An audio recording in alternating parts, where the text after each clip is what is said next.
evening, everyone. We had a very fruitful meeting with the Honorable Prime Minister, and we had all put forth our views about how we have managed to increase the supply of medical oxygen to the hospitals.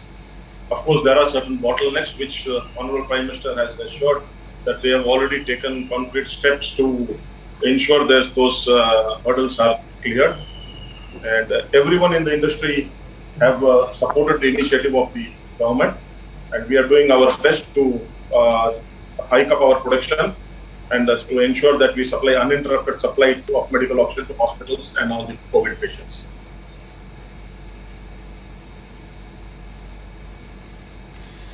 Yes, of course, and that is what everyone is now working towards and has to now work towards. But if you could break down the details of this meeting, specific issues that were discussed, specific solutions that were arrived at, and how is this immediate shortage that we are facing, how is that gap going to be bridged? The immediate gap will take some time. Of course, there are the shortage of mobile transport tanks, storage tanks. These are all something which is all of a sudden this has come in a huge requirement because it was not. This is something which is the pandemic is not planned, and when something like this happens, definitely for some time there is the shortage which is felt. But our all big industries in the market and all of us have jointly assured our Prime Minister that we are working towards importing storage tanks, importing transport tanks for meeting the crisis in the far and the next where it is difficult to reach. And we are having support from the Prime Minister also. Honorable Prime Minister also said that they have given instructions to declare this in the medical oxygen transport tanks as equivalent to ambulance service, and they are also agreed to provide us a green corridor for uninterrupted and supplies without getting stuck anywhere in route.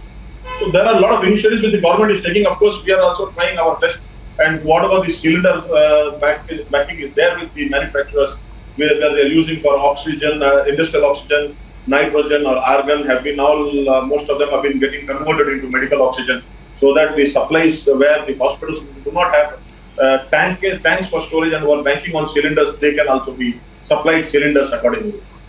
So this is what was discussed with our Prime Minister, and this is what the solutions.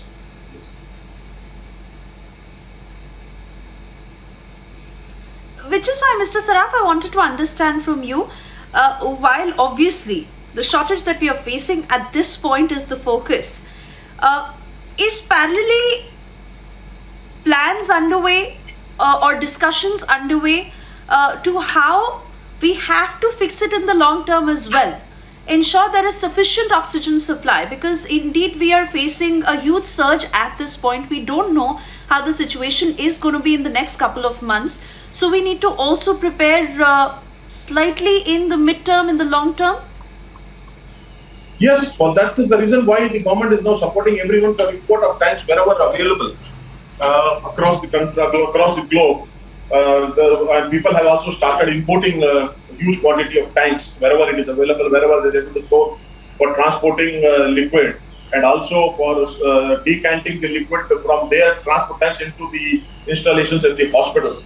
So then all those things are all on the process which is going on. Of course, people have already started imports. Some imports are likely to start landing from tonight also. So this will definitely be in a long way, and in the short term as well as in the long term, it will definitely help in augmenting medical supplies and in future to ensure that the hospitals are supplied uninterruptedly. Patients get medical oxygen attention as and when required. So are the manufacturers by and large in tandem with the government? They are okay with how the government is now supporting them and helping them work through this? Will this make the process for you easier in terms of how you were working with hospitals earlier, and how now with the government support this process will now continue? Government is supporting us because it is the initiative. All of us have to work together to overcome this situation. Definitely the government is supporting us in every aspect. That is the reason why they have given the permission for all the manufacturers who have cylinders, who are using it into different verticals for industrial oxygen, for nitrogen, for argon to be converted into medical oxygen without having to wait for the approval from the concerned departments and with a circular from the government, from the concerned authority departments.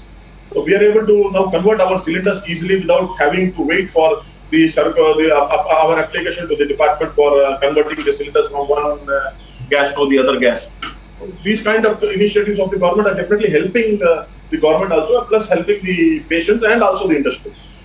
By and large, the government is definitely in support and helping us at every sector. They have also declared the supply of But medical Mr. Saraf, oxygen also as, wanting to understand from you. yes. Continue making your point and also tell us what according to you is the immediate problem. How can the immediate problem be fixed? How can the supply be ramped up at this point? The immediate problem is whatever the best is happening is what we are all doing our best to supply as and when. The turnaround of our tankers and cylinders is also something which is a matter of concern. You know, the turnaround of the tankers have to come back after decanting it, decanting the liquid in certain places where they go. They have to come back and have to again refill and take it and go. So that time is definitely there. For that purpose, the government has also said that we have now categorized the liquid oxygen tankers as ambulances. So that will now save us time on the turnaround of these tankers, and also they are creating a green corridor for transporting liquid oxygen. Definitely, these initiatives will start having results. Will start having results immediately.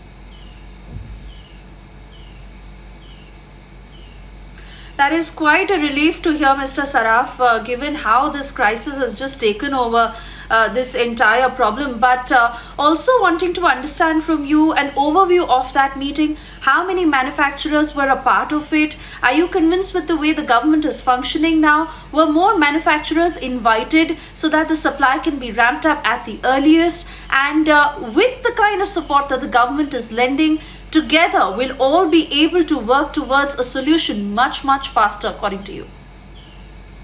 Yes, there were major producers of liquid oxygen, liquid medical oxygen today in the meeting with the Honorable Prime Minister.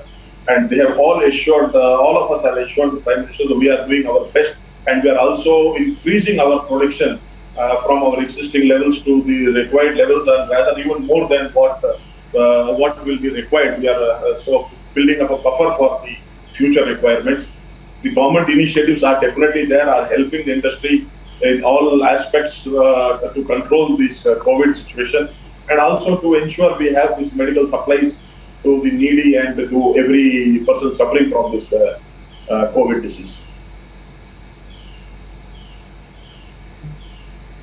And Mr. Saraf, to understand more in layman terms, because you're a part of the business, so you understand the intricacies of it much more than what probably, a patient seeking help or a family seeking help understands. So, given the severe shortage and how hospitals are literally feeling so helpless that they are putting it out on social media saying that they have oxygen only to last for the next couple of hours.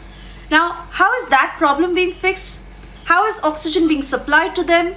And how is oxygen also being prepared in terms of supply to ensure that this shortage does not occur now in the days to come? See, this is exactly what I told you earlier also. It is about the turnaround of the tankers and the cylinders. If these cylinders, empty cylinders have gone back to the works for refilling and then again have to come back. So that is definitely the time which is required, which is the minimum time required. Now, I suppose we all of us are working 24/7 to ensure that no medical supplies are delayed for any reason or any such thing. 24/7, of course, our plants are working 24/7.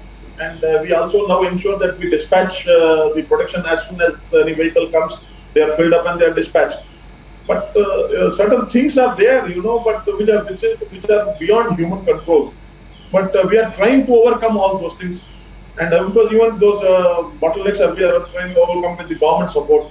Government is supporting us by way of this ensuring, giving us an uninterrupted power supply, because ours is a continuous process industry, and they are ensuring by giving us uninterrupted power supply and like your interstate movements, helping us in interstate movements by creating green corridor. So these are the things which the government is taking the initiative. Of course, we are all of us are also cooperating so that we should as a part of our own, our duty towards the nation, we have to work together and work in tandem with one another.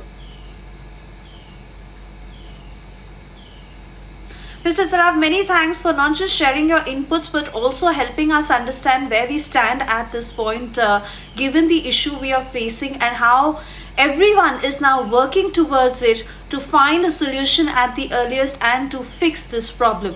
Thank you once again for speaking to Republic.